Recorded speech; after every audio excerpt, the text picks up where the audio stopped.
Good morning. In this video, I will guide you how invert document update your inventory in a purchase transaction. So once you have created a purchase transaction, in order to update the inventory, to take the stock in, you need to create an invert document. Then after the inventory update will happen automatically. Let's go to our transaction module for this. In transaction module, I have created a PO of wire. So I will open this particular transaction timeline. Now, in order to create an invert, you can open this PO and then you will see an option of create invert on your right hand side. Let me show you. Once I will open this PO, on your right hand side, you will see an option of create invert, or you can create the invert from your transaction timeline. Click on view transaction. On right hand side, you will see an option of create document. Click on this. Now click on invert document.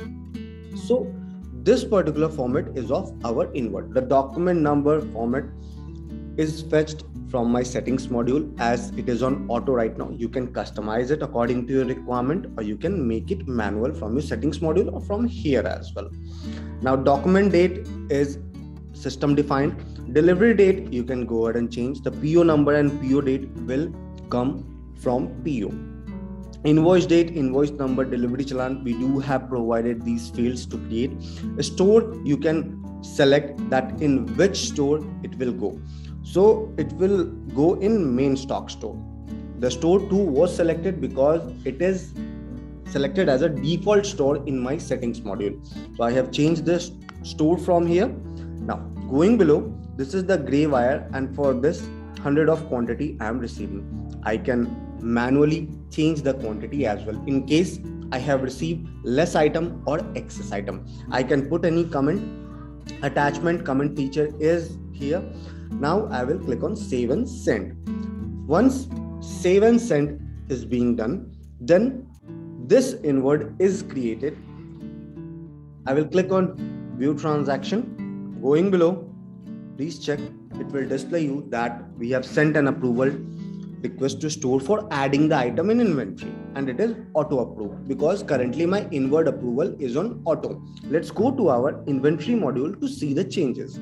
In our inventory module, if I will check for the gray wire, this is the gray wire, and please check here 1000 quantity have been updated, so it is in plus. Once you will create an invert, it will go up. Once you will create an invoice, it will go down as it is getting deducted from inventory. If I will open this particular item, I can see in inventory history as well. Going below, this is 1000 quantity which is inverted in my inventory through this invert document. So this is how your entire purchase transaction get updated by making invert in your inventory. I hope it will be helpful to you. Have a good day ahead.